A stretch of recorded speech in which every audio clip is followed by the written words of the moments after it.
Welcome करता हूं आप सबका अनअकैडमी समिट 2020 में और इंडिया के लार्जेस्ट लर्निंग एजुकेशन प्लेटफॉर्म पे इंडिया के लार्जेस्ट एजुकेशन समिट में आप सबका स्वागत करता हूं विद अनअकैडमी के अपने मोटो लेट्स क्रैक इट के साथ।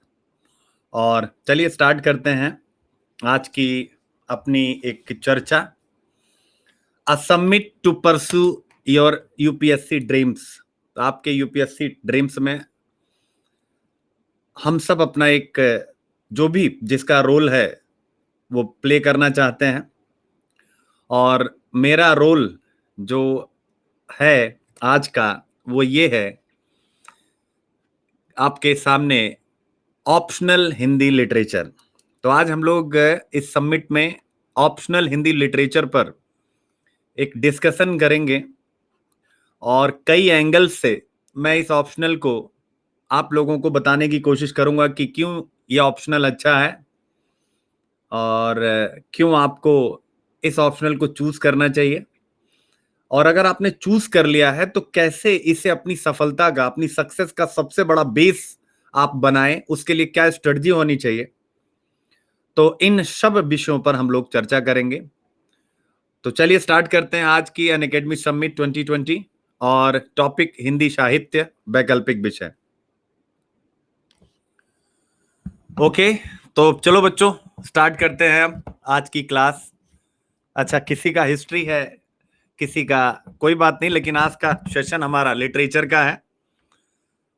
ठीक है, समिट में आज का विषय हिंदी साहित्य का है। तो चलिए स्टार्ट करते हैं आज की अपनी क्लास। ओके, जिसका एक चीज और मैं अपनी क्लास स्टार्ट करने से पहले 2-3 मिनट आप लोगों से ये करना चाहूंगा कि अगर अभी तक आपने ऑप्शनल चूज नहीं किया और आप एक दुविधा में हैं, डायलेमा में हैं, तो आपको वेट करना है। क्या करना है? आपको वेट करना है मेरी क्लास के एंड होने का। क्लास के एंड होने के बाद आप डिसाइड करिएगा कि आपको कौन सा ऑप्शनल रखना है और क्यों रखना है।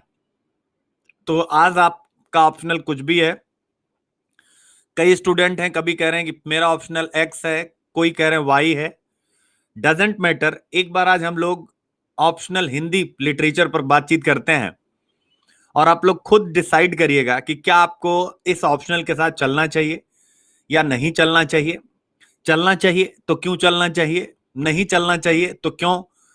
ठीक है ना, क्यों नहीं चलना चाहिए, वो सारी बातें हम लोग यहाँ पर बहुत अच्छी एक परिचर्चा करने वाले हैं, डिस्कशन करने वाले हैं। तो चलिए स्टार्ट करते हैं आज की अपनी क्लास। और हिंदी साहित्य, आज जो की इशूज होंगे हम लोग जिस पर बातचीत करेंगे, आज जो की इशूज हैं जिस पर हम लोग बातचीत करेंगे वो है, सबसे पहली चीज है कि जो ऑप्शनल सब्जेक्ट है उसकी रिलेवेंसी क्या है, उसकी इंपॉर्टेंस क्या है आपकी यूपीएससी की जर्नी में। पहला पॉइंट ये हमारा होगा डिस्कशन का।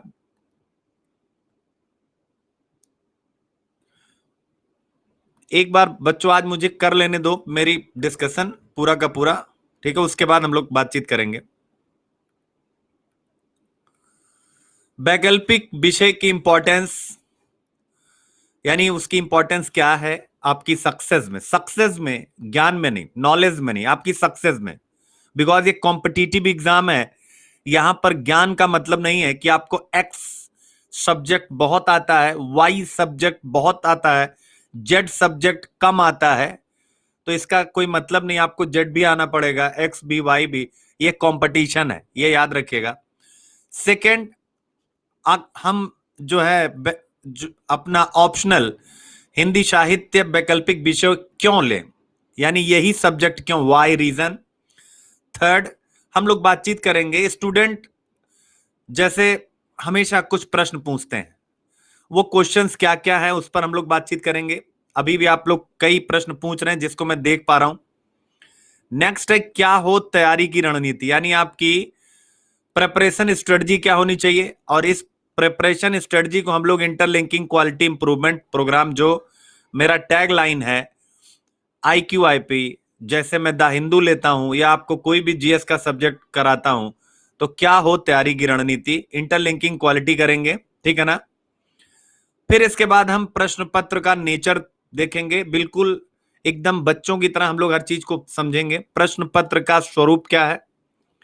फिर इसके बाद एक और पार्ट मैंने बनाया है, जब ये सारी चीजें हम समझ लेते हैं कि वैकल्पिक विषय की इंपॉर्टेंस क्या है, हिंदी लिटरेचर क्यों बहुत अच्छा ऑप्शनल सब्जेक्ट है, ठीक है ना, हमारी स्ट्रेटजी क्या होनी चाहिए, क्वेश्चन का नेचर, जो क्वेश्चन पेपर है उसका नेचर कैसा होता है, ठीक है ना, प्रायः स्टूडेंट द्वारा पूछे जाने वाले अन्य प्रश्न। इसके बाद हम देखेंगे कि हम इतना कुछ समझने के बाद फिर भी कुछ प्रश्न हमारे मन में आते हैं, जैसे अभी कई बच्चों के आ रहे हैं कि हम MA क्या करें क्या नहीं करें, अभी बातचीत करते हैं।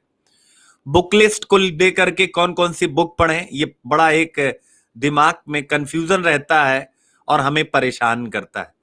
नेक्स्ट है प्रीवियस ईयर्स के प्रश्नों की भूमिका क्या होती है, यानी हिंदी साहित्य के प्रीवियस ईयर्स प्रश्नों की आपकी लाइफ में क्या भूमिका होती है, और आंसर राइटिंग की क्या स्ट्रेटजी होनी चाहिए, इस पर चर्चा करेंगे। और कुछ मॉडल क्वेश्चंस 1 या 2 हम देखने की कोशिश करेंगे, और तब आपको पता लगेगा कि आपको कितने डेप्थ में जाने की जरूरत है या कितना इजी रहने की आवश्यकता है। आई होप आप इस चीज को समझ पा रहे हैं। तो चलिए स्टार्ट करते हैं one by one. The first thing is वैकल्पिक विषय, ऑप्शनल सब्जेक्ट्स की इंपॉर्टेंस क्या होती है। सबसे पहले हम इसको समझेंगे। आज जो भी न्यू स्टूडेंट होंगे, आप देखिए आप क्या ऑप्शनल लेंगे, डजेंट मैटर, चूंकि कई बच्चे ऐसे आए जो कह रहे हैं सर हमारा ये है, हमारा ये है, हमारा ये है। आप अलग अलग सब्जेक्ट्स के नाम ले रहे हैं। मैं सबके नाम इसलिए नहीं ले रहा हूं क्योंकि मैं किसी भी सब्जेक्ट को डाउन नहीं करना चाहता हूं या अप नहीं करना चाहता हूं। मैं पूरी क्लास में लॉजिकल एक डिस्कशन करना चाहता हूं। तो सबसे पहले ऑप्शनल सब्जेक्ट्स की इंपॉर्टेंस क्या है, ठीक है, ये देखते हैं। तो आप देखें ऑप्शनल सब्जेक्ट यानी मेंस, यानी आपकी मुख्य परीक्षा, तो आपके मेंस में इसका रोल, और अगर आप देखें मेंस टोटल मार्क्स है 1750 अंकों का होता है, मार्क्स का होता है। इस 1750 में 500 मार्क्स आपका ऑप्शनल का है, ऑप्शनल का है। आप प्रीवियस 2018, 2017 और ऐसे पीछे की तरफ आप बढ़ते चले जाइए। जो टॉपर्स हैं,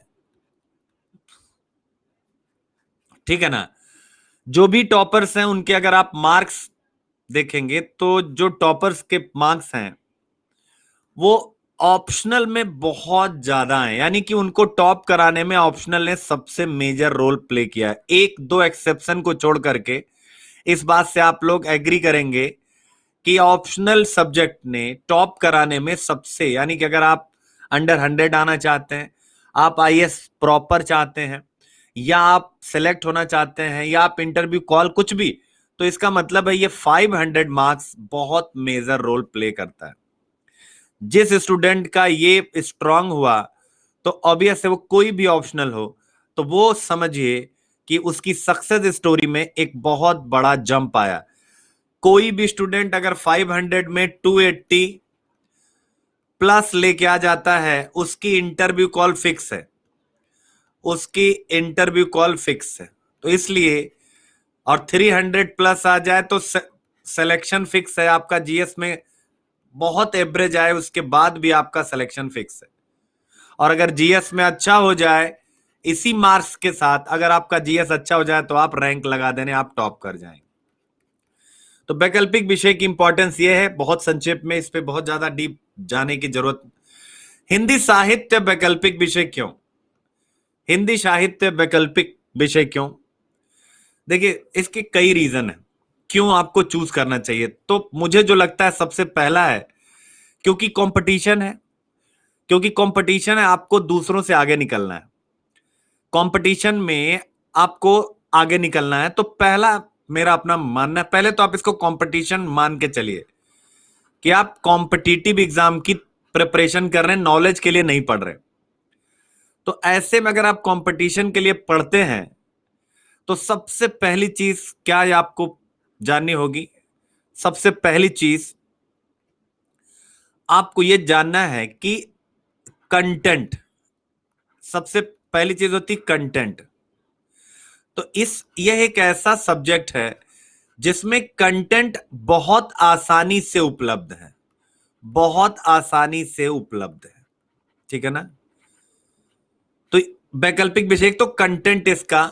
दूसरा क्या है, इसका सिलेबस, अभी मैं प्रूव भी करूंगा, इसका सिलेबस बहुत छोटा है। अब आप कह सकते हैं कि सर ऐसा तो नहीं है, बहुत छोटा है, अभी मैं प्रूफ करने वाला हूं। देखने में बड़ा लगता है, मैं ये भी लिख दे रहा हूं, देखने में क्या लगता है, बड़ा लगता है कि भाई ये तो बहुत बड़ा है, बट मैंने पहले ही लिख दिया क्या है, सिलेबस। तो याद रखिएगा बहुत छोटा है, देखने में बड़ा लगता है। तीसरी चीज है कि जो एग्जामिनर होता है, यानी जो आपकी कॉपी चेक करेगा, कॉपी चेक करने वाला जो आपका एग्जामिनर होता है, कॉपी चेक करने वाला, तो वो इसी सब्जेक्ट का, क्लियर है क्या होता है, इसी सब्जेक्ट का वो लेक्चरर, प्रोफेसर, ठीक है। तो कहीं ना कहीं आपको किसी प्रकार का, जैसे होता है, अगर मैं यहां हिंदी माध्यम वालों के लिए लूं, हिंदी मीडियम वालों के लिए लूं, हालांकि ये सब्जेक्ट इंग्लिश और हिंदी दोनों में लोकप्रिय है, लेकिन मैं बस कहना चाहता हूं कि जैसे हिंदी माध्यम वाले बच्चों के लिए आपका जब कंपटीशन होता है अन्य सब्जेक्ट में, फॉर एग्जांपल 1 2 3, मैं किसी का नाम नहीं लूंगा, आप खुद सोचिए कि उसमें इंग्लिश मीडियम में कंटेम्परेरी कितना कंटेंट अवेलेबल है और आपके पास कंटेम्परेरी कितना कंटेंट अवेलेबल है, आप हमेशा कंपेयर करिएगा। तो अगर आप कंपेयर करेंगे तब आपको पता लगेगा कि भाई उन इंग्लिश मीडियम में क्या, हिंदी मीडियम में क्या है। इसमें कोई मीडियम का चक्कर नहीं, सबसे बड़ी बात यह है कि इसमें मीडियम का कोई चक्कर नहीं। जो चौथी बात होती है, उत्तर भारत में अगर आप हैं, नॉर्दर्न इंडिया में है, तो मातृभाषा आपकी है, आपकी मातृभाषा है, तो कहीं ना कहीं आप हिंदी जानते हैं, समझते हैं, बोलते हैं, और जो आप जानते हैं, जो समझते हैं, ठीक है, और जो आप बोलते हैं, उसी चीज को हमें साहित्य में पढ़ना है। Pranav Dikshit, sir I belong to English medium but love Hindi. Okay, this is very, actually Pranav ये बहुत अच्छी बात है, आप इंग्लिश मीडियम से और हिंदी मीडियम लेके चल रहे हैं, अरे मतलब हिंदी ऑप्शनल लेके चल रहे हैं। ये एक्चुअली ना यूपीएससी का जो एग्जाम है अपने करेक्टर में, क्योंकि मैं आप लोगों को बताना चाहूंगा, इसमें कई बच्चे ऐसे होंगे जो शायद फर्स्ट टाइम मुझे वॉच कर रहे हो, ये मैं चूंकि इसी ऑप्शनल से मैंने आईएएस का इंटरव्यू दिया है, ठीक है, कई मेंस मैंने दिए हैं, तो इसका मतलब है बैक टू बैक मेंस मैंने दिए हैं, मैं आईएएस का इंटरव्यू इसी सब्जेक्ट से दिया हूं, तो मेरा एक एक्सपीरियंस है लंबा, 10 ईयर्स से मैं टीचिंग कर रहा हूं। तो मैं उस पूरे बिहाफ पे आपको ये बताना चाहता हूं कि ये ऑप्शनल या ये जो यूपीएससी, जिस स्टूडेंट ने बिना सोचे कि मीडियम क्या है क्या नहीं है, केवल कंपटीशन को दिमाग में रखा कि हमें दूसरों से आगे निकलना है, फिर वहां पे क्या हो जाएगा कि उसके लिए हमारा इंग्लिश मीडियम, हिंदी मीडियम वो मैटर ही नहीं करेगा। फिर वो क्या करेगा, कंटेंट पर काम करेगा, वो आंसर राइटिंग प्रैक्टिस करेगा, हमेशा इनोवेशन डालने की कोशिश करेगा। तो ये सबसे इंपॉर्टेंट है। तो ये आपकी मातृभाषा है, तो ये आप सब कुछ जानते हैं, सुनते हैं, समझते हैं, इसलिए आपको हिंदी वैकल्पिक विषय चुनना चाहिए, एक अच्छा सब्जेक्ट है ये। क्लियर है, पहली चीज हो गई। अब सेकंड चीज क्या है, इसको लेकर के कुछ मिथ भी हैं, वो भी मैं यहां क्लियर कर दूं। कुछ मिथ है, मिथ मतलब जैसे कि भाई इसके बारे में कई अफवाहें हैं, ठीक है ना, अफवाह जिसे हम कह सकते हैं, अफवाह है। क्लियर है, पहली अफवाह तो यही है कि सिलेबस बहुत बड़ा, बहुत बहुत बड़ा, यानी सिलेबस बहुत बड़ा। दूसरी अफवाह इसके बारे में है, दूसरी अफवाह इसके बारे में है कि शुद्ध हिंदी आनी चाहिए। क्या आनी चाहिए? शुद्ध हिंदी आनी चाहिए, शुद्ध हिंदी आनी चाहिए। तीसरा, शुद्ध हिंदी कैसी आनी चाहिए? जब आप लेखन करें तो वहां पर आपको बिल्कुल शुद्ध लेखन, शुद्ध हिंदी भाषा, शुद्ध हिंदी भाषा में होना चाहिए। ये कुछ मिथ हैं। प्लीज इन मिथकों पर 1% भी विश्वास ना करें। इन मिथकों पर, इन अफवाहों पर कि सिलेबस बड़ा है, मैं प्रूफ करने वाला हूं सिलेबस छोटा है। और अगर आप ऑप्शनल हिंदी साहित्य प्लान कर रहे हैं तो आपको बहुत इजी फील होने वाला है। दूसरा, शुद्ध हिंदी की जरूरत नहीं होती है। शुद्ध हिंदी की जरूरत नहीं होती है कि जैसे कोई भी चीज आप लिख रहे हैं, ये एकदम से अफवाह है। कैसे है मैं बताना चाहता हूं। अगर आपसे पूछता है एक प्रश्न, कबीर की सामाजिक प्रासंगिकता बताइए या कबीर का सामाजिक दर्शन बताइए, कबीर दास हिंदी साहित्य के प्रश्न पत्र 1, प्रश्न पत्र 2 दोनों में है। मैं ये मिथ की बात आपको बताने जा रहा हूं या अफवाहों की बात। अब इस प्रश्न में आपको क्या लिखना है, कितनी साहित्यिक भाषा, कबीर का सामाजिक दर्शन, सोशल फिलॉसफी, कबीर की सामाजिक प्रासंगिकता, सोशल रेलिवेंसी पर अगर आपको आंसर लिखना है तो आपको क्या लिखना है? जैसा आज का अपना सोसाइटी है, आज का अपना समाज है। आज का समाज कैसे है? आज का समाज वर्गों में विभाजित है, उच्च वर्ग, मध्य वर्ग, निम्न वर्ग। इन्हीं वर्गों के बारे में क्या कबीर ने कुछ लिखा? ठीक है। इसके बाद समाज हमारा जातियों में विभाजित है, कबीर के समय भी था। तो कबीर ने जाति के बारे में क्या लिखा? जाति पाति पूछे नहीं कोई, ठीक है ना, जातियों के बारे में क्या लिखा? फिर हमारा समाज धार्मिक विविधता से भरा है, जिसके कारण से बीच बीच में सांप्रदायिकता का उन्माद भी आता है। तो उन्होंने इस धार्मिक कट्टरता और सांप्रदायिकता के बारे में क्या लिखा है? हिंदुअन की हिंदुआई देखी तुर्कन की तुर्काई है, पंडित वाद वदंते झूठा। तो ये शुद्ध हिंदी कहां है? फिर उन्होंने क्या स्त्रियों के बारे में कुछ लिखा? समाज के ये स्ट्रक्चर के आधार होते हैं। फिर उन्होंने समाज की अज्ञानता पर क्या लिखा? शिक्षा, जैसे आज के समाज की विशेषता वर्गीय समाज, जातिगत समाज, धार्मिक समाज जो है, ठीक है ना, लैंगिक समाज, इन सब स्तरों पर कबीर क्या लिख रहे हैं? फिर आज के समाज में रहने वालों की आवश्यकता क्या है? शिक्षा चाहिए, स्वास्थ्य चाहिए, आवास चाहिए, खान पान चाहिए, मनोरंजन चाहिए, वस्त्र आभूषण चाहिए। तो क्या ये सारी चीजें कबीर के यहां भी महत्व करती थी? यानी शिक्षा क्या कबीर के यहां महत्व करती थी? तो आपको शिक्षा पे लिखना है। ये कहां से शुद्ध हिंदी की मांग करता है और शिक्षा के बारे में क्या लिखता है, मतलब क्या लिखना है? कबीरदास जी क्या कहते हैं? कबीरदास जी क्या कहते हैं कि मानव की मुक्ति में सबसे बड़ी बाधा माया है। माया यानी सांसारिकता। ये राग द्वेष मोह लोभ का जो भाव है, ये सांसारिकता। इस माया से मुक्त कराने के लिए एक भक्त संत जो कहेगा, वो क्या कहेगा? वो कहेगा गुरु को लाओ। वो क्या कहेगा? वो ये कहेगा गुरु को लाओ। और फिर कहेगा गुरु गोविंद दो खड़े काके लागो पाए। आप सब बचपन से पढ़ते आ रहे, क्या हिंदी साहित्य में आपको पुराना पढ़ना है और क्या नया पढ़ना है, क्या साहित्यिक पढ़ना है, क्या पढ़ना? केवल कविताएं आपको याद करनी है बस। बाकी आज का स्ट्रक्चर ही उस समय का स्ट्रक्चर था। और जब सैंधव सभ्यता आरंभ हुई थी तब भी वही समाज में वही पॉइंट हम सैंधव सभ्यता में भी पढ़ते हैं, वही हम पाषाण काल में भी पढ़ते हैं। बस केवल फैक्ट बदल जाते हैं। क्या पढ़ना है? पीछे लागा, शिक्षा के बारे में, पीछे लागा जाय था लोक वेद के साथ, आगे थे सतगुरु मिलया दीपक दिया हाथ। लोक वेद के सांसारिकता के साथ, कर्मकांड के साथ चलता चला जा रहा था, माया में फंसा था, मुक्ति नहीं थी।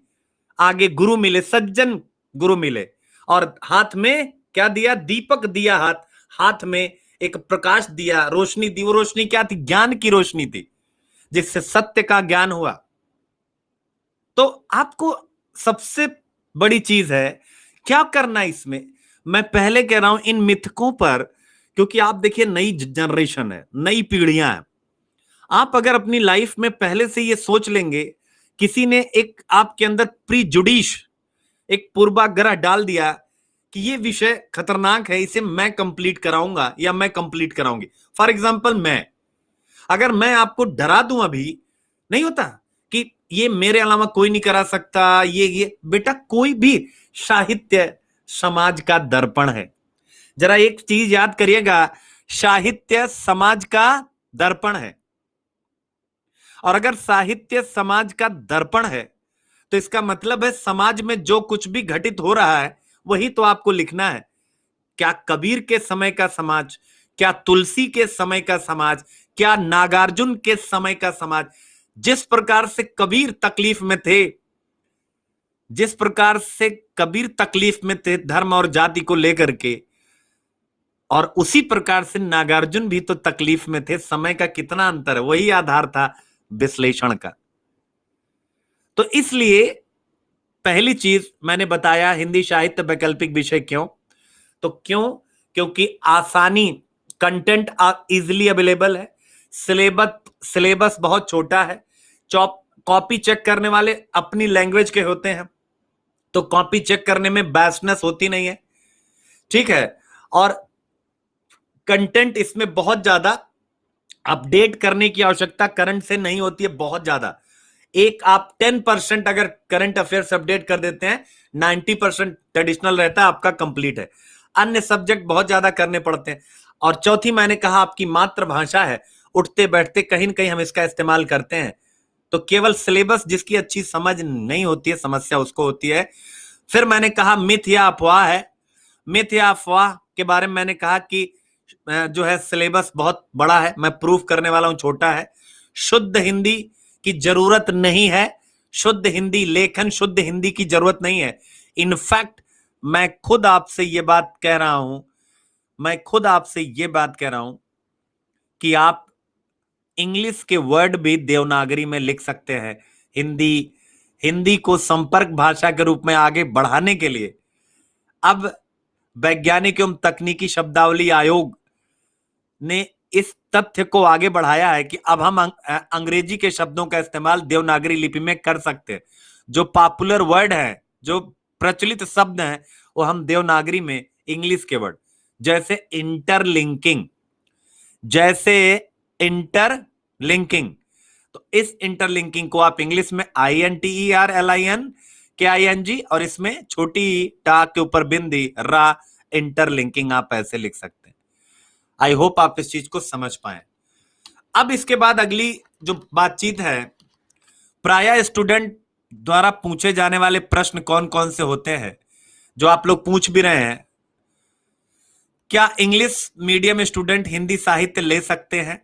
तो अभी कुछ एक दो एग्जाम्पल आए ही, कई बच्चे हैं, ठीक है ना, जैसे योगेश आप भी कह रहे हो कि आप भी इंग्लिश मीडियम से हैं बट हिंदी मीडियम आप रख रहे हैं, ठीक है ना। क्या इंग्लिश मीडियम स्टूडेंट? बिल्कुल ले सकते हैं। मैंने पहले बताया क्यों ले सकते हैं, बताने की जरूरत नहीं। सेकंड क्वेश्चन, स्टूडेंट कई ऐसे होते, क्या टेक्निकल बैकग्राउंड वाले हिंदी साहित्य ले सकते हैं? बिल्कुल ले सकते हैं। और अगला क्वेश्चन आता है कि ग्रेजुएशन, पोस्ट ग्रेजुएशन में मेरा हिंदी रहा है या नहीं रहा है, ऐसे भी प्रश्न आते हैं। तो जिनका रहा है वो कहते हैं मैं इजी फील करता हूं, बिल्कुल अच्छी बात है। जिनका नहीं रहा है वो भी अपने आप को इजी फील करें, क्यों? क्योंकि जिनका रहा है वो परिचित तो होंगे, बट यूपीएससी की अप्रोच डिफरेंट है। इसलिए वो कितनी भी अच्छी स्थिति में होंगे, किसी भी एकेडमिशियन को उठा लीजिएगा जिन्होंने आईएएस में रैंक भी लगाई है, तो आप एकेडमिक्स खत्म करने के 2-3-4 साल बाद रैंक लगी है, 2-3-4 साल बाद रैंक लगी है। आप जो हिंदी माध्यम से टॉपर्स होंगे उनको जरा चेक करिएगा, तो इसका मतलब है एकेडमिक्स में होना, ठीक है, आपको जानकारी है, बट इसका यह मतलब नहीं है कि आप यूपीएससी केवल एकेडमिक्स के दम पे निकाल लेंगे। यूपीएससी की अप्रोच टोटल डिफरेंट है, ये चीज आप ध्यान रखिएगा। क्लियर है? तो ये आपको करना है कि आपका है नहीं है डजेंट मैटर, यूपीएससी हमेशा 0 से स्टार्ट होता है। अगर ऐसा ना होता तो फॉरेन से आईआईएम और ये सारी चीजें करके और लोग यहां आकर के first rank, second rank, third rank, तो ये हो गया। अब इसके बाद नेक्स्ट हमारी बातचीत है आपकी प्रिपरेशन स्ट्रेटजी क्या होनी चाहिए, आपको प्रिपरेशन, तैयारी की रणनीति क्या होनी चाहिए। तो तैयारी की रणनीति ऑब्वियस है, सबसे पहले आपको युद्ध के मैदान में जाने से पहले, मैं यहां वॉर की बात नहीं कर रहा हूं, एग्जाम को भी अगर वॉर माना जाए, ऑब्वियस है वॉर है, अगर आप इस वॉर को समझ पाए तब तो आप हार्ड वर्क करेंगे। अगर आपको लगा कि केवल नॉलेज चाहिए तो आप भी कोचिंग कंप्लीट करेंगे, आप कहीं क्लास कर लेंगे और आप अपने आप को कॉन्फिडेंट फील करेंगे कि चल यार मेरा हो गया। लेकिन जो बच्चा सोचेगा कि यार 800 सीट में 800 सीट, उसमें भी मतलब सब कुछ है, उस 800 में आना है, वो भी प्रॉपर आईएएस चाहिए, तो इसका मतलब फिर वो क्या करेगा, वो कुछ डिफरेंट ढंग से विचार करेगा। तो डिफरेंट ढंग से विचार करने के लिए ही ये रणनीति मैं आप लोगों के समक्ष लेके उपस्थित हूं। लेकिन सबसे पहले उस स्ट्रेटजी तक पहुंचने से पहले, जिसका नाम है IQ interlinking quality improvement program, IQIP, लेकिन यहां तक पहुंचने से पहले आपको क्या करना है, सिलेबस को देख लेते हैं एक बार। तो जैसा आप सबको पता है, ऑप्शनल के 2 पेपर होते हैं, प्रश्न पत्र 1 यानी पेपर 1 एंड पेपर 2, दोनों के 2-2 सेगमेंट्स होते हैं, खंड का सेक्शन ए, खंड बा या खंड खा सेक्शन बी। क्लियर है? ये सब आप लोगों को पता है। अब आइए एक बार ध्यान से देखते हैं।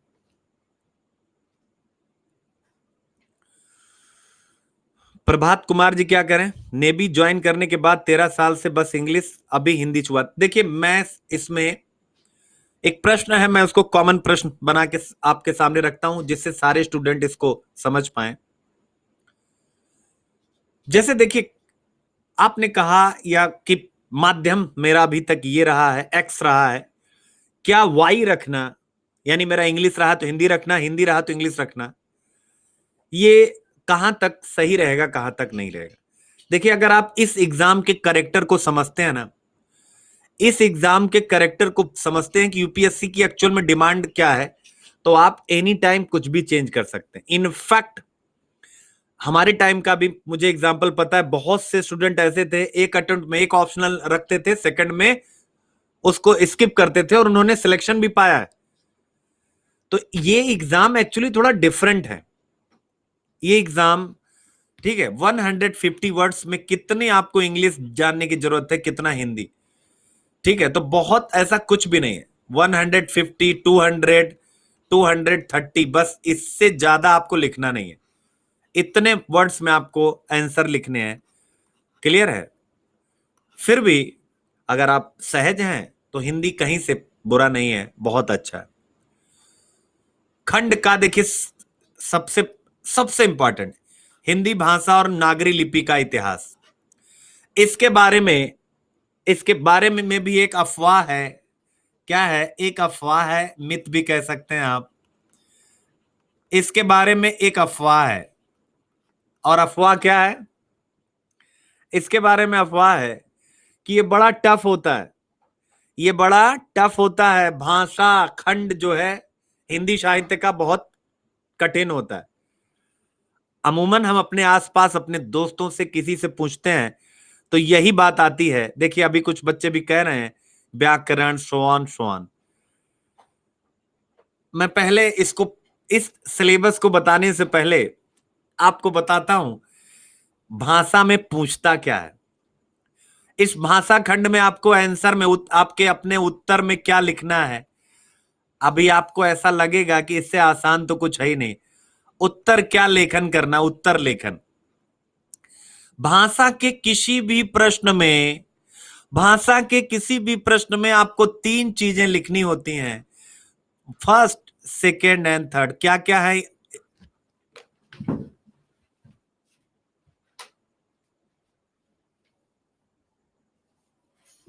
सॉरी, ठीक है। उत्तर लेखन, आप लोग प्लीज कमेंट ना करें, लास्ट में मैं आप लोगों के सारे प्रश्न लूंगा। उत्तर लेखन, सबसे पहली चीज होती है भाषा में आपको क्या पढ़नी है, आप क्या बोलते हैं, ध्वनि। जब आप कुछ बोलते हैं क्या निकलती है? ध्वनि। तो सबसे पहले आपको ध्वनि संरचना पढ़नी है। देख लीजिए, हर एक टॉपिक में, हर एक टॉपिक में क्या आपको पढ़ना है, कितना इजी कर रहा हूं ना। जैसे आप ease of doing business report पढ़ के खुश होते हैं कि भारत की रैंकिंग बिजनेस में अच्छी हो रही है, वैसे ही ईज ऑफ स्टडीइंग का एक कॉन्सेप्ट है, पढ़ाई करने में आसानी, वही मैं यहां कर रहा हूं। थोड़ा एक बार आप लोग देखिए, अच्छा लगेगा, चीजें आपके लिए इजी हो जाएंगी, मैं समझूंगा मैं सफल हो गया। ध्वनि संरचना यानी जो हम बोलते हैं, ये जो हम बोलते हैं ना, आ का, ध्वनि संरचना। और इस ध्वनि संरचना के 2 पार्ट है, ठीक है। क्या क्या होता है? हम बचपन से पढ़ते आ रहे हैं, स्वर पढ़ते हैं और व्यंजन पढ़ते हैं। क्या पढ़ते हैं? ये पढ़ते हैं कि नहीं पढ़ते हैं? स्वर और व्यंजन पढ़ते हैं कि नहीं पढ़ते हैं? मुझे बताएं आप लोग। स्वर और व्यंजन, छोटा बड़ा छोटी, काखा गागा अंगा अज्ञा तक, यही स्वर और व्यंजन। फिर दूसरी चीज हम क्या पढ़ते हैं इसमें? हम क्या पढ़ते हैं? व्याकरणिक संरचना। क्या पढ़ते हैं? व्याकरण, यानी ये जो ध्वनि है इसको हम कैसे अच्छे मतलब व्याकरण से कनेक्ट करके सही उच्चारण करें, प्रोनाउंसिएशन के लिए व्याकरणिक संरचना। इसमें क्या पढ़ते हैं आप? इसमें क्या पढ़ते हैं बचपन से? संज्ञा, सर्वनाम, क्रिया विशेषण, क्रिया विशेषण, फिर उसके बाद लिंग, वचन, यही पढ़ते हैं ना?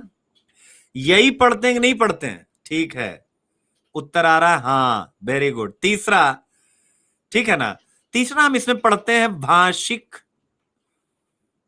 भाषिक अवदान या भाषिक योगदान या भाषिक स्तर। 3 चीजें आपके सामने आ गई। इसमें क्या पढ़ते हैं कि भाई ये जो भाषा है, ये इसमें तत्सम भाषा के कितने, मतलब क्या भाषा तत्सम है? तत्सम यानी जो संस्कृत से निकल के थोड़ा थोड़ा हिंदी है, बट उसमें संस्कृत की थोड़ी टफनेस है। तद्भव जो तत्सम से निकली है, बट थोड़ी सरल हो गई है। तद्भव के बाद देशज, जो एक क्षेत्र विशेष की बोली है, और एक है विदेशज, ये है विदेशज। माय डियर, यही पढ़ना है आपको सब लैंग्वेज में, आप सबको यही रीड करना है, ठीक है ना? यही आपको पढ़ना है। अपभ्रंश भाषा, अवहट्ट भाषा, पुरानी हिंदी। अपभ्रंश, अवहट्ट और पुरानी, देखिए पहला सिलेबस का पहला पार्ट देखिए, अपभ्रंश, अवहट्ट और प्रारंभिक हिंदी का व्याकरणिक तथा यही पूरा। और हर बार सबसे खूबसूरत है, सबसे खूबसूरत चीज क्या है? हर बार छोटा छोटा बड़ा, छोटी बड़ी, ये अपभ्रंश में कैसा था, ये अवहट्ट में कैसा हुआ, ठीक है ना, और पुरानी हिंदी में कैसा हुआ। आप देख सकते हैं कि कुछ नहीं पढ़ना है, सेम।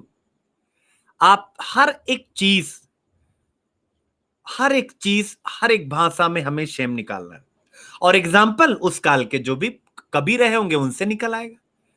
तो ये पढ़ना है। और ये भाषा, ये भाई अपभ्रंश क्या है? अपभ्रंश जो संस्कृत के व्याकरण के नियमों से भ्रष्ट हो गई हो।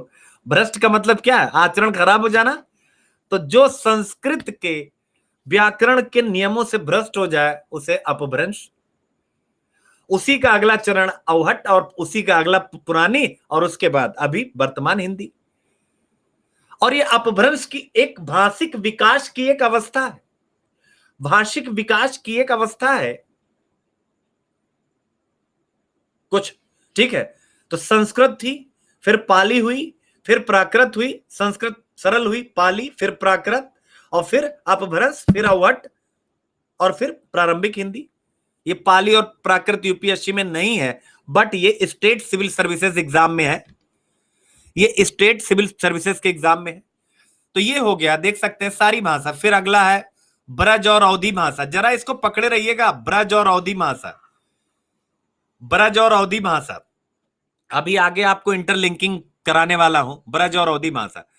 ये ब्रज और अवधी आप भाषा में पढ़ रहे हैं, और इसी खंड का के बाद खंड खा आएगा, खंड का के बाद खंड का आ गया, देखिए इसको खा आ गया, इसको बोलते हैं प्रश्न पत्र का हिंदी साहित्य का इतिहास। वहां क्या लिखा हुआ, ब्रज और अवधी भाषा। और इधर देखिए यहां भक्ति काल आप पढ़ रहे हैं, यहां पर आप भक्ति काल पढ़ रहे हैं, क्या पढ़ रहे हैं, भक्ति काल पढ़ रहे हैं।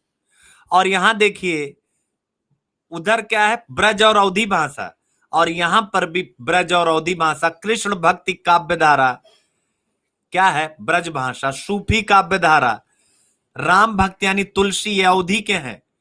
तो आप देख सकते हैं जो चीज हम यहां पढ़ रहे हैं एग्जाम्पल, वही चीज यहां पर हमें बताना है कि ये इनका ध्वनि संरचना, व्याकरणिक संरचना क्या है। तो ये सब आपस में लिंक्ड है, इसलिए ये छोटा हो जाता, अभी मैं आगे दिखाता हूं। तो ये सिलेबस है, सिद्ध एवं नाथ साहित्य, खुसरो, संत साहित्य, रहीम, ये सब, ठीक है। और दक्कनी हिंदी में खड़ी बोली, तो देख सकते हैं अभी आगे मैं मिक्स करूंगा। 19वीं शताब्दी में खड़ी बोली, ठीक है ना। और नागरी लिपि का विकास, हिंदी भाषा और नागरी लिपि का मानकीकरण बहुत आसान है, बहुत स्वतंत्रता आंदोलन के दौरान राष्ट्रभाषा के रूप में। यहां तक आपको व्याकरण पढ़ना है, ये जो है ये मैंने और इजी कर दिया है, यहां आपको व्याकरण पढ़ना है। इसके यहां हो, अगर कोई कहता भी है टफ है, ठीक है, तो कोई कहता है कि टफ है, तो हम मान सकते हैं तो भाई हर एक सब्जेक्ट टफ है, चलो ये टफ है। ये आ गया, देखिए कहानी आ गई, ये जबरदस्त है, कुछ नहीं करना है इसमें। तो स्वतंत्रता आंदोलन के दौरान राष्ट्रभाषा के रूप में हिंदी का विकास, भारतीय बहुत ध्यान से सुनिएगा इस डिस्कशन को। क्यों, क्योंकि अभी मैं आगे इसको क्या करने वाला हूं, इंटरलिंक करने वाला हूं। तो अगर आप यहां से देखे रहेंगे तो आपको कॉन्फिडेंस आएगा, आप समझ पाएंगे। भारतीय संघ की राजभाषा के रूप में हिंदी का विकास, हिंदी भाषा का वैज्ञानिक और तकनीकी विकास, हिंदी की प्रमुख बोलियां और उनका परस्पर संबंध, नागरी लिपि की प्रमुख विशेषताएं और उसके सुधार के प्रयास, तथा मानक हिंदी कैसी होती है, मानक हिंदी की व्याकरणिक संरचना, यानी आज की जो हिंदी है। फिर खंड खा है हिंदी साहित्य का इतिहास, हिंदी साहित्य का इतिहास। इसमें हिंदी साहित्य की प्रासंगिकता और महत्व तथा हिंदी साहित्य के इतिहास लेखन की परंपरा।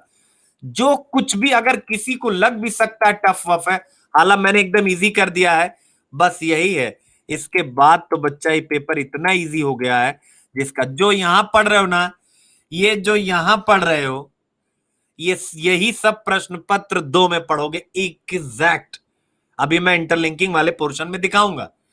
पहला कह रहा है हिंदी साहित्य की प्रासंगिकता और महत्व। कुछ लोग इसको पहले पढ़ लेते हैं, मैं इसको पहले ना तो पढ़ता हूं ना ही पढ़ाता हूं। हिंदी साहित्य की प्रासंगिकता और महत्व, क्या बिना पूरा हिंदी साहित्य पढ़े हुए आप लिख पाएंगे? अरे हिंदी साहित्य की प्रासंगिकता में सबकी प्रासंगिकता है, कबीर, शूर, तुलसी, जयसी, दिनकर, निराला, जयशंकर प्रसाद, नागार्जुन, अज्ञेय, सबका, रेणु, प्रेमचंद।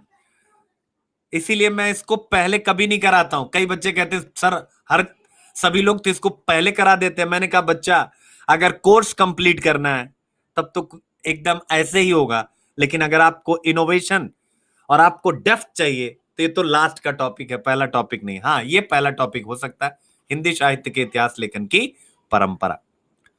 तो ये हो गया पहला, हम लोग जिसको लास्ट में करते हैं। हिंदी साहित्य के इतिहास के निम्नलिखित 4 कालों की साहित्यिक प्रवृत्तियां, 4 कालों की साहित्यिक प्रवृत्तियां। बड़ा आसान है।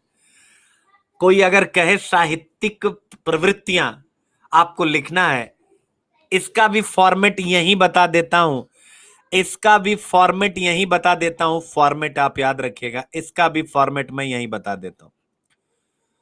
किसी भी साहित्यकार की कृति का या साहित्यकार का मूल्यांकन, प्रश्न का यही भाव होता है। कबीर कबीर की कविताओं का प्रतिपाद्य बताइए, प्रतिपाद्य यानी उद्देश्य। जायसी की के पद्मावत का प्रतिपाद्य बताइए, उद्देश्य बताइए। फॉर्मेट क्या होता है? हमेशा 2 बातें लिखनी होती हैं। एक होता है संवेदना और एक होता है शिल्प। दुनिया में किसी का पूछ ले, अब आप क्या कहेंगे कि सर ये संवेदना और शिल्प क्या है? आप तो कहेंगे अरे यार इसके लिए पूरा पढ़ना पड़ेगा। भी किसी बच्चे ने कहा था कि क्या हम खुद से कर सकते हैं? क्यों नहीं कर सकते हैं? प्रश्न ये है। आप बिल्कुल कर सकते हैं। क्यों कर सकते हैं? क्योंकि इस संवेदना में लिखना क्या है? अभी मैंने बताया, इस संवेदना में लिखना है क्या? कबीर की पंक्ति है, कबीर के बारे में है। जायसी की पंक्ति है, जायसी के बारे में है। जिसका भी है, संवेदना का मतलब होता है उन्होंने समाज के बारे में क्या कहा, उन्होंने तत्कालीन राजनीति के बारे में क्या कहा, उन्होंने तत्कालीन धर्म के बारे में क्या कहा, उन्होंने तत्कालीन आर्थिक तंत्र के बारे में क्या कहा, उन्होंने तत्कालीन अन्य पहलुओं पर किस प्रकार से दृष्टि डाली है। विचार करिएगा, संवेदना में यही लिखना है। सामाजिक पहलू, आर्थिक पहलू, राजनीतिक पहलू, धार्मिक पहलू। ठीक है ना? आप देख लीजिए संवेदना में क्या लिखना है और शिल्प में क्या लिखना है। शिल्प का मतलब होता है संरचना। शिल्प जैसे ना तक घर वगैरह बनता है, जैसे आपका घर बनता है तो उसको खूबसूरती के साथ सजाया जाता है। तो ऐसे ही कोई कवि जब लिखता है तो उसकी भाषा कैसी है ये देखा जाता है। सबसे पहले काव्य रूप की छोटी कविता है, लंबी कविता है, प्रबंध काव्य है, मुक्तक काव्य। बहुत सरल है, ये भी बताया जाएगा। फिर बताया जाता है इसकी भाषा कैसी है, इसमें छंद कौन सा है, इसमें अलंकार कौन सा है। और सबसे बड़ी बात है, पढ़ने की आवश्यकता नहीं पड़ती आपको अलग से। सबसे बड़ी बात है, इसको आपसे सिखा दिया जाता है। यानी संवेदना और शिल्प, यही बेटा बिंब क्या है, प्रतीक क्या है। तो ये बस, और सब में सबसे बड़ी बात है, सबसे बड़ी बात है ये कि सब में यही फॉर्मेट चलेगा, चेंज नहीं करना है। इसका मतलब है ये दुनिया बहुत सुंदर है। इस दुनिया में आप अपने लक्ष्य को प्राप्त कर सकते हैं, बस वो सरल महसूस होना चाहिए। याद रखिएगा, हर विषय सरल है, बस आपको महसूस होना चाहिए कि वो सरल है। क्लियर है?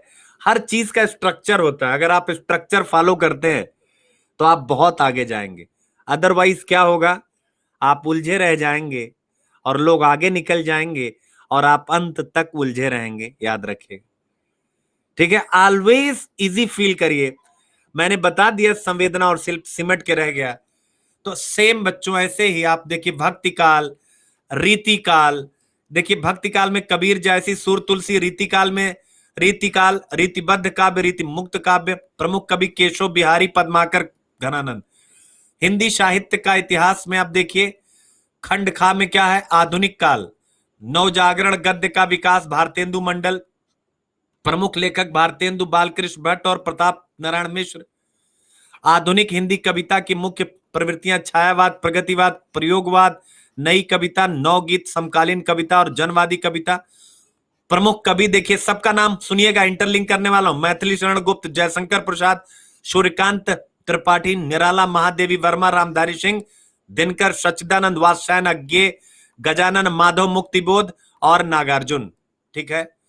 कथा साहित्य में क्या क्या है? उपन्यास और यथार्थवाद, हिंदी उपन्यासों का उद्भव विकास। प्रमुख उपन्यासकार प्रेमचंद, जैनेन्द्र, यशपाल, रेणु और भीष्म शाहनी। फिर घा है हिंदी कहानी का उद्भव और विकास। प्रमुख कहानीकार प्रेमचंद, जयशंकर प्रसाद, सच्चिदानंद वात्स्यायन अज्ञे मोहन राकेश और कृष्णा शोभती। नाटक और रंगमंच में क्या पढ़ना है? हिंदी नाटक का उद्भव विकास, प्रमुख नाटककारों में भारतेंदु, जयशंकर प्रसाद, जगदीश चंद्र माथुर, राम कुमार वर्मा, मोहन राकेश, और हिंदी रंगमंच का विकास। सब आपको केवल सुना रहा हूं, आगे अभी इंटरलिंक होने वाला। आलोचना में क्या पढ़ना है? हिंदी आलोचना का उद्भव और विकास, सैद्धांतिक आलोचना, व्यवहारिक आलोचना, प्रगतिवादी, मनोविश्लेषणवादी और नई समीक्षा। प्रमुख आलोचक हैं रामचंद्र शुक्ल, हजारी प्रसाद द्विवेदी, रामविलास शर्मा और नगेंद्र। हिंदी गद्य की अन्य विधाएं ललित निबंध, रेखाचित्र, संस्मरण, यात्रा वृत्तांत। बहुत इजी है ये। प्रश्न पत्र 1 है। अब देखिए प्रश्न पत्र 2 खंड का आप देख सकते हैं पद्य खंड। कबीर ग्रंथावली आपको पढ़ना है, सूरदास पढ़ना है, तुलसीदास पढ़ना है। और ये जो 100 पद लिखा है ना, ये 100 पद नहीं पढ़ना है केवल 25 पद पढ़ना है बस। ये कोई भी टीचर, उसके पास इंपॉर्टेंट व्याख्याएं होती हैं, इंपॉर्टेंट व्याख्याएं होती हैं, 100 नहीं पढ़ना है, ठीक है ना। तो प्लीज ध्यान रखिएगा। तो 25-25 आपको करना है। तुलसीदास, जायसी, बिहारी हो गया आपका, क्लियर है। प्रश्न पत्र 2 खंड का पद्य खंड, मैथिली शरण गुप्त, जयशंकर प्रसाद, निराला, रामधारी सिंह दिनकर, अज्ञेय, मुक्तिबोध, नागार्जुन, ये सारा है। फिर इसके बाद प्रश्न पत्र 2 का खंड खा गद्य खंड, भारतेंदु का नाटक भारत दुर्दशा, मोहन राकेश का नाटक आषाढ़ का एक दिन, रामचंद्र शुक्ल की चिंतामणि निबंध है ये। और इसके 2 है, कविता क्या है, श्रद्धा और भक्ति। फिर ये निबंध निलय, ये भी निबंध है। फिर देखिए प्रेमचंद की कहानियां, फिर प्रसाद का नाटक स्कंद गुप्त, यशपाल का उपन्यास दिव्या, फणीश्वरनाथ रेणु का मैला आंचल, मन्नू भंडारी महाभोज, एक दुनिया समानांतर। ये कहानी संग्रह है राजेंद्र यादव का। अब आपको लग रहा होगा ये आदमी बांचता चला जा रहा है, तो मैं क्यों बांचता चला जा रहा हूं, इस पर जरा आप गहराई के साथ विचार करें। क्यों बांचता चला जा रहा हूं?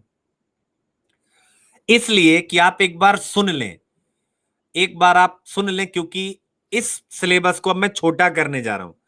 एक चीज पढ़िए, 3 चीज समझिए, अब मैं वो करने जा रहा हूं।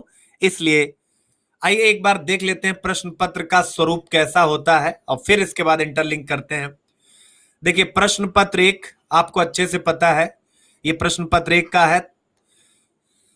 कुल 8 प्रश्न होते हैं, 4 प्रश्न एक खंड में, 4 प्रश्न एक खंड में। उम्मीदवार को कुल 5 प्रश्नों के उत्तर लिखने हैं। उम्मीदवार को कुल 5 प्रश्नों के उत्तर लिखने हैं। प्रश्न संख्या 1 और 5 हमेशा अनिवार्य होती है, और जो प्रश्न पत्र 1 में टिप्पणी के रूप में होती है। क्या होती है? टिप्पणी के रूप में होती है। तो ये हो गया आपका। सेम ऐसे ही प्रश्न पत्र 2 है।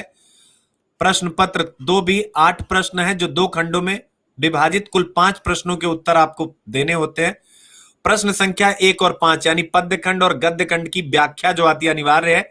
बाकी में से प्रत्येक खंड से कम 1 प्रश्न चुनकर किन्हीं 3 प्रश्नों का उत्तर देना। क्लियर है? ये हो गया। अब हो सकता है कुछ लोगों को इतना नाम देख करके डर लग गया हो। अब देखिए कैसे छोटा कर रहे हैं, इंटरलिंकिंग क्वालिटी देखिए कैसे इसको हम छोटा कर रहे हैं। आइए देखते हैं। सिलेबस को मिक्स किया जा रहा है, जिससे ये सिलेबस अब आपको छोटा लगने लगे। कैसा लगने लगे?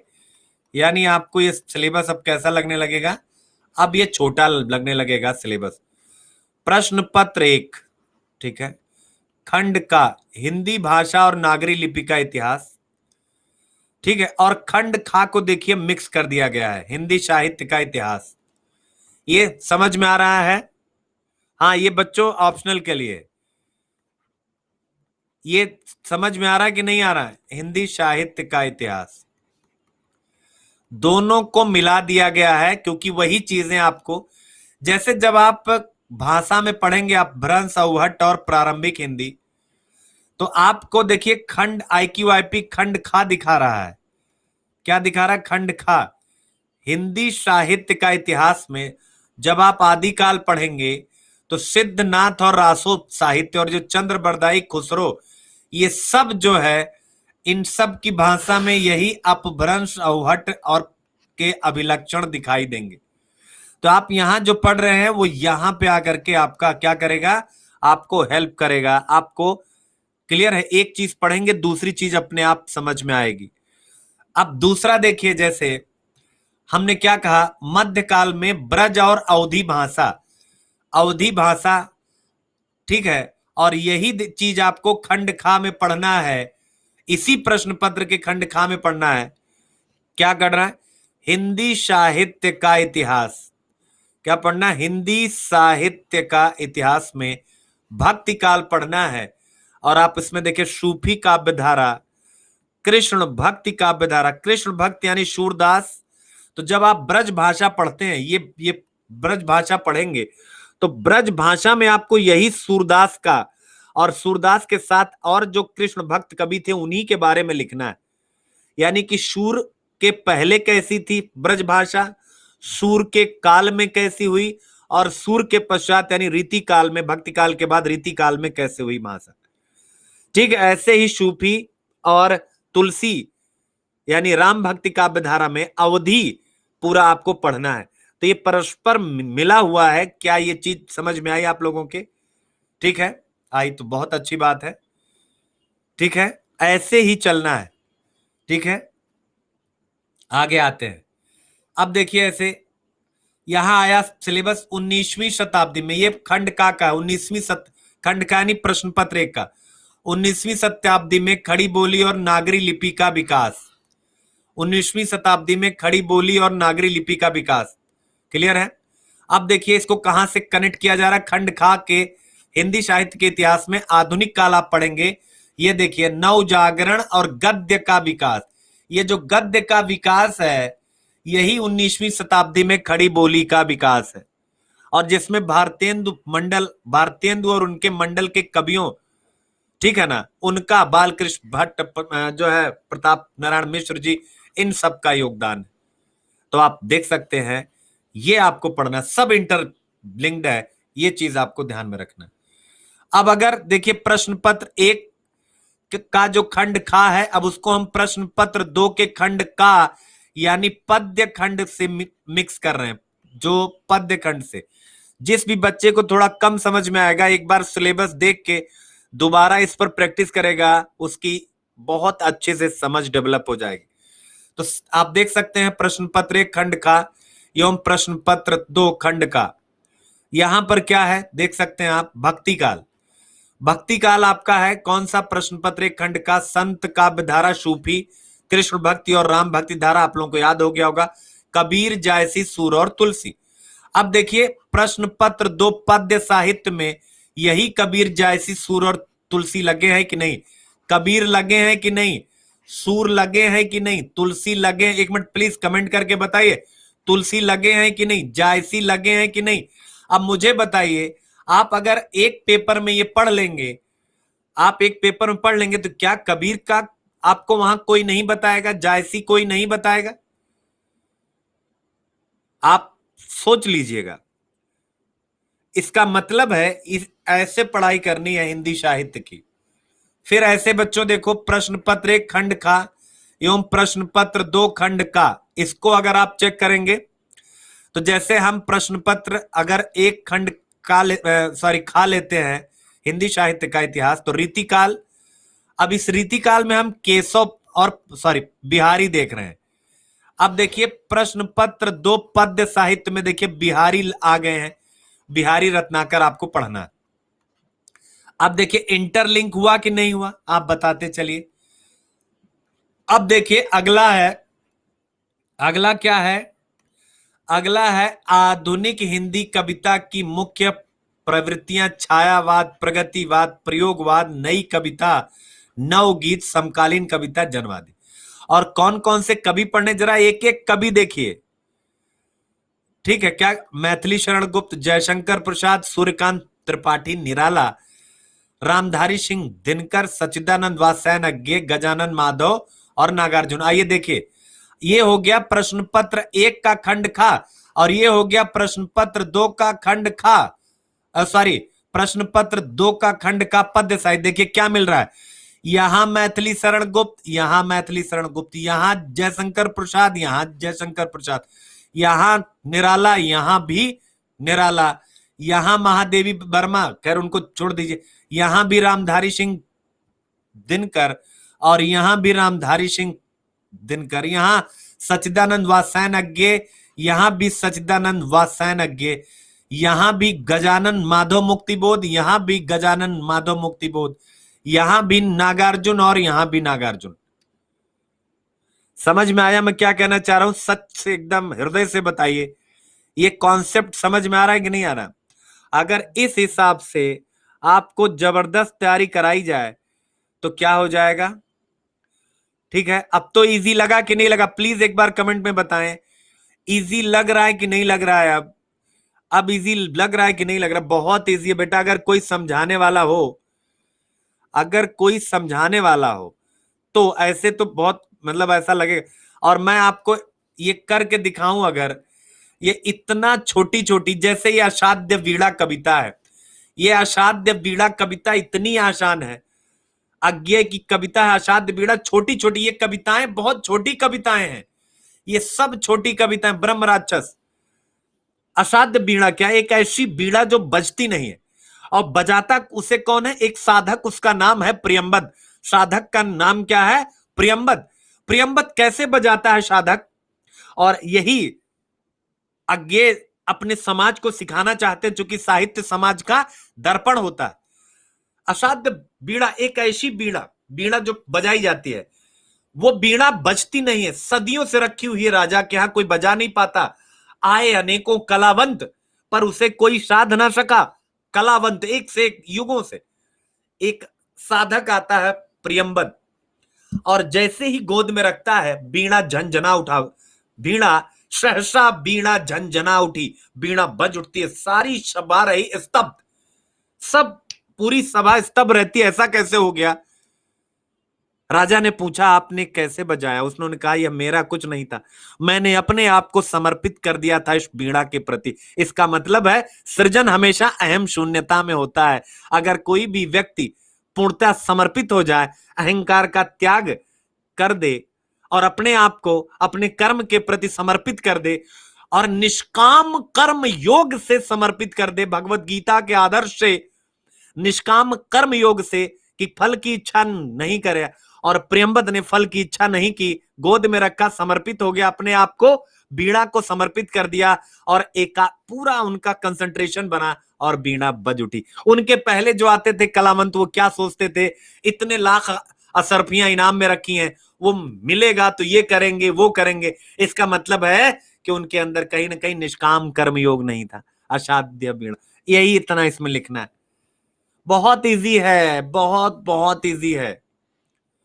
क्लियर है? बहुत बहुत बहुत इजी है, ये याद रखिएगा। ठीक है, अब आते हैं सिलेबस IQ IP प्रश्न पत्र 1 खंड खा एवं प्रश्न पत्र 2 खंड खा।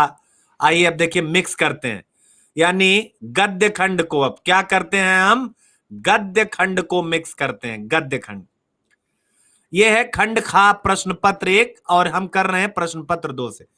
बच्चों उपन्यास और आपको पढ़ना है, हिंदी उपन्यासों का उद्भव विकास पढ़ना है, प्रमुख उपन्यासकार प्रेमचंद्र पढ़ना है, यशपाल पढ़ना है, रेणु पढ़ना है, जैनेन्द्र और भीष्म साहनी भी है लेकिन उनको भी छोड़िए।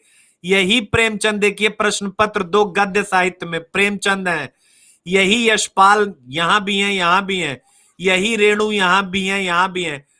आप बताइए मुझे कितना आसान है। अगली चीज देखिए, हिंदी कहानी का उद्भव और विकास, प्रमुख कहानीकार आपको पढ़ना है, और पेपर 2 में भी प्रेमचंद की सर्वश्रेष्ठ कहानियां हैं, और राजेंद्र प्रसाद यादव ने सभी कहानियां उनकी एक दुनिया समानांतर पुस्तक में है। तो हम कहानी कला पहले अगर सीख लेंगे कि कहानी कला क्या होती, किसी की भी कहानी है उसी में सेट कर देंगे, याद रखिएगा। नाटक और रंगमंच, ये प्रश्न पत्र 1 का खंड खा है।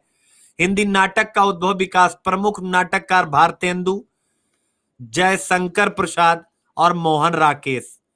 जगदीश चंद्र माथुर और रामकुमार वर्मा, इनको आइसोलेट कर दीजिए। तो प्रश्न पत्र 2 गद्य साहित्य में भारतेंदु का भारत दुर्दशा, मोहन राकेश का आषाढ़ का एक दिन, प्रसाद का देख सकते हैं, यही यहां भी है, यही यहां भी है। क्लियर है? यही यहां भी है, यही यहां भी। तो आई होप आप इंटरलिंक को समझ गए हैं, आप इंटरलिंक को समझ गए हैं। इसके बाद जब आप समझ जाते हैं तो प्रायः स्टूडेंट कुछ अन्य प्रश्न भी पूछते हैं कि व्याख्या और टिप्पणी कैसे की जाए, किस सेक्शन से कितने प्रश्न करें, सिलेबस को टेक्स्ट बुक से कैसे पूरा करें, करंट अफेयर से अपडेट कैसे करें। ये सारी बातें आपको जब आप क्लास करते हैं तो कोई भी टीचर आपको बताता है। किसी बच्चे ने कहा था कि बिना किसी मेंटोर के हो सकता है, मैंने कहा हाँ हो सकता है, लेकिन ये जो कुछ प्रश्न ऐसे होते हैं जो आपकी प्रिपरेशन की जर्नी में हमेशा क्वेश्चन उठेंगे। इस क्वेश्चंस को सॉल्व करने के लिए एक मेंटोर आपके पास होना चाहिए, वो आपके पास होना चाहिए। वो कोई भी हो सकता है, आपका सीनियर हो सकता है, कोई भी आपका टीचर, कोई भी हो सकता है। बुक लिस्ट, जहां तक बुक लिस्ट की बात है तो मैं इसमें बुक लिस्ट रिकमेंड नहीं करता हूं। बुक लिस्ट इसलिए, अगर आप लोग देखना चाहें मैं लिख दे रहा हूं यूट्यूब पे प्लीज एक बार आप चेक करिएगा, let's crack UPSC CSC Hindi, let's crack UPSC CSC Hindi channel पे आप जाइएगा और आप वहां डालिएगा हिंदी लिटरेचर बुक लिस्ट। मेरा लेक्चर निकल करके चला आएगा, डिटेल में सारी बुक लिस्ट मैंने बताई। मेरा इस चैनल पर आपको बस मेरा नाम करके और बुक लिस्ट आपको आवाज मारनी है, ठीक है ना? तो बुक लिस्ट आपको वहां मिल जाएगी, लेकिन मैं रिकमेंड नहीं करता। मैं यहां पर टीचर रिकमेंड करता हूं। उसके पीछे रीजन ये है, जो काम वो आसानी से करा सकता है उस काम में आप उलझे रहे। आपको जीएस भी पढ़ना है, आपको एसए की भी प्रैक्टिस करनी है, प्रीलिम्स भी पढ़ना है। तो मुझे लगता है कि जब कबीर ऐसे विचारकों को गुरुओं की आवश्यकता पड़ गई थी, कबीर ऐसे विचारकों को गुरुओं की आवश्यकता पड़ी थी, और इनफैक्ट सबको पड़ी है जिन्होंने भी हिस्ट्री क्रिएट की है, किसी को उठा लीजिए आप, पूरे इंडिया और वर्ल्ड, आप कहीं भी आप एक बार विचार कर लीजिए, पूरे इंडिया वर्ल्ड में आगे जो बढ़ा है एक टीचर तो उसके साथ जरूर रहा। तो इसलिए मैं बुक लिस्ट, क्योंकि इस पे मेरे नोट्स वगैरह इतने अच्छे हैं कि मैं मतलब, ठीक है ना, कि कोई मतलब ही नहीं है, ठीक है। प्रीवियस ईयर्स प्रश्नों की भूमिका, अब अगली बातचीत है, बहुत महत्वपूर्ण होती है। प्रीवियस ईयर्स आपको गाइड देते हैं, दिशा प्रदान करते हैं। तो जो बच्चे अभी यूपीएससी के बिगिनर्स हैं या जो तैयारी कर चुके हैं, कमांड नहीं आ रहा उनका, तो प्लीज आप क्या करें, प्रीवियस ईयर्स के क्वेश्चंस को गीता की तरह, धर्म की तरह, ईश्वर की तरह आप क्या करें, आप प्रीवियस ईयर्स के प्रश्नों पर काम करें। क्या करना है, आप जो भी प्रश्न पूछे गए उसकी डिमांड निकालें। क्या निकालें? डिमांड। भले आपको आए या ना आए, सप्लाई मत करिएगा, सप्लाई तो हम सिखाएंगे, आप केवल डिमांड निकालिए। यार कबीर पूछ रहा है, नागार्जुन पूछ रहा है, यार क्या इसका मतलब क्या हो सकता, अनाप शनाप जो भी आपको समझ में आए। नकल मत करिएगा किसी बुक से, पहले सहारा मत लीजिएगा, ठीक है ना? ठीक है, लास्ट में आप लोगों के प्रश्न में लूंगा, उत्तर लेखन की रणनीति क्या है। तो मैं इस बात का मैं भी मानता हूं कि पहले दिन से आप आंसर लेखन की प्रैक्टिस मत करिए। आप क्या करिए, एक बार कमांड आने दीजिए। जैसे मान लीजिए आदिकाल आपने पढ़ा, आदिकाल आपका खत्म हो गया, अब जैसे खत्म हुआ अब आप उत्तर लेखन स्टार्ट कर दीजिए। यानी एक टॉपिक को खत्म करने के बाद ही उत्तर लेखन आप स्टार्ट कीजिएगा, ठीक है ना? उत्तर लेखन की रणनीति, ठीक है। तो ये आपका मैंने पहले बता दिया। अब देखो कुछ मॉडल क्वेश्चंस भी है यहां पे। 2018 में क्वेश्चन आया, पेपर 2 का था, नीरस निर्गुण मत। अब जो लोग कहते हैं कि मेंटोर की आवश्यकता है कि नहीं, मेंटोर की आवश्यकता है कि नहीं, ये उनके लिए है। जो बच्चे कहते हैं वो खुद कर लेंगे क्योंकि उन्होंने बीए किया है, एमए किया है। अब इस प्रश्न को पढ़िए आप, और एक प्रश्न नहीं, ऐसे बहुत से प्रश्न हैं। नीरस निर्गुण मत में कबीर ने ढाई आखर जोड़ने की पहल किससे प्रेरित होकर की और क्यों, अपने कथन की पुष्टि कीजिए। अब ऐसे प्रश्न, नीरस निर्गुण मत, अब निर्गुण तो ये थे, यानी इनका जो ईश्वर था उसका क्या था, उसका कोई आकार नहीं था। निर्गुण का मतलब मेरे प्यारे बच्चों गुण रहित नहीं मानिएगा, गलत हो जाएगा आंसर। कबीर निर्गुण विचारक थे, लेकिन निर्गुण का मतलब वो जिसकी आराधना करते थे, जिसकी आराधना करते थे उनमें गुण ना होना ये गलत है। केवल एक अंतर है निर्गुण और सगुण में। सगुण में जिस ईश्वर की आराधना की जाती है वह अवतार लेते हैं और लीला करते हैं। राम अवतार लेते हैं, कृष्ण लीला करते हैं। ठीक है ना? इतना ही अंतर है। निर्गुण में वह क्या करते हैं?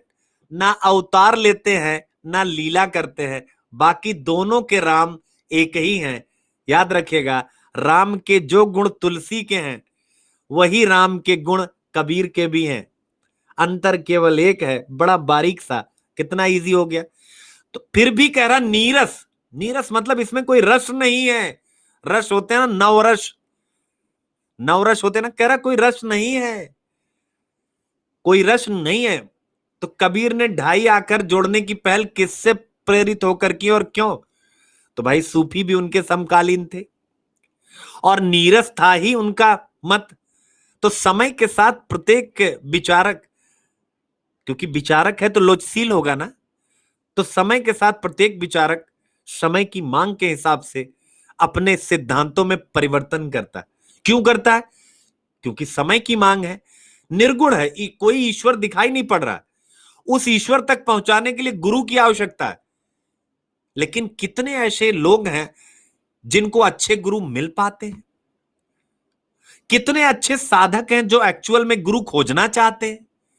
तो कबीर ने इन दोनों बातों पर विचार किया और फिर उसके बाद उनको लगा कि समयानुकूल अब यह कहना है कि ढाई आकर प्रेम का पढ़े सो पंडित हो। तो ऐसे क्वेश्चंस आते हैं, इसलिए मेंटोर आपको जरूरी होता है, आवश्यक होता है। तो ये इतनी सी बात। और अब थोड़ा सा हमारे प्लेटफॉर्म के बारे में। अनअकैडमी समिट में आज का मेरा लेक्चर खत्म होता है। अगर आप अनअकैडमी पे आप हमारे साथ आते हैं तो आपको इंडिया के टॉप एजुकेटर्स के साथ आपको जुड़ने का मौका मिलता है, बहुत कुछ मिलता है। Complete preparation batch courses start हो रहे हैं, आप देख सकते हैं। ये बैच कोर्सेज हैं, आप ज्वाइन कर सकते हैं। और अगर आप मुझे फॉलो करते हैं, मेंटोर के रूप में मुझे चूज करते हैं, तो एसपी सुनील मेरा कोड है। एसपी यानी स्पेशल, सुनील यानी मैं। एसपी सुनील कोड के साथ आप 2 इयर्स के लिए आ जाइए, 1 इयर्स के लिए आ जाइए। और मैं आप सबको इस अपने खूबसूरत और घर घर पहुंचने वाले, गांव गांव तक पहुंचने वाले, जो मेरा स्वप्न है, जो अनअकैडमी से पूरा हो रहा है कि एजुकेशन को गांव गांव तक ले जाया जाए। अच्छा एजुकेशन जिसमें गांव का बच्चा भी, दूर का भी बच्चा, जो जॉब में है वो भी, जो महिलाएं हैं जो हाउस वाइफ हो गई हैं और वो हाउस वाइफ के सपने कहीं ना कहीं, क्योंकि अब कोचिंग करने तो आ नहीं सकते कहीं, तो वो सपने कहीं ना कहीं जो कभी देखे गए थे बंद हो गए, उन सब सपनों को जिंदा करना ये मेरे जीवन का एक उद्देश्य था। और यह उद्देश्य अनअकैडमी के इस प्लेटफॉर्म के माध्यम से बड़ी खूबसूरती से पूरा हो रहा है। और मैं बड़ा सौभाग्यशाली हूं कि अभी अपनी छोटी सी जर्नी में मैं 700 से 800 लोगों को अभी तक अपने, मतलब मेरे इन्हीं कोड का इस्तेमाल करके वो बच्चे जुड़ चुके हैं मुझसे, जिसमें अनेकों महिलाएं हैं। किसी का आखिरी अटेम्प्ट है, किसी का उसमें आर्मी के हैं, दिल्ली पुलिस के कांस्टेबल्स हैं, यूपी राजस्थान इन सब के कांस्टेबल्स हैं, हिमाचल के कांस्टेबल्स हैं, सब इंस्पेक्टर्स हैं। तो ये मुझे अच्छा लग रहा है। गांव के कितने बच्चे हैं, बच्चियां हैं जो कहती हैं कि सर हम छत पे खड़े होकर के दोपहर में डाउनलोड करते हैं और तब रात को आपका लेक्चर देखते हैं। मोहब्बत हो जाती है ऐसे बच्चों से जो ऐसा ऐसा हार्डवर्क कर रहे हैं अपने सपनों के लिए। और मैं सौभाग्यशाली मानता हूं, पूरी विनम्रता के साथ अपने आप को सौभाग्यशाली मानता हूं कि मैं उनके जीवन में एक छोटी सी रोशनी डाल पा रहा हूं। ये उन बच्चों का मैं शुक्रिया करता हूं जो मुझे इस लायक बना पा रहे हैं कि उनके जीवन में मैं एक रोशनी डाल सकता हूं।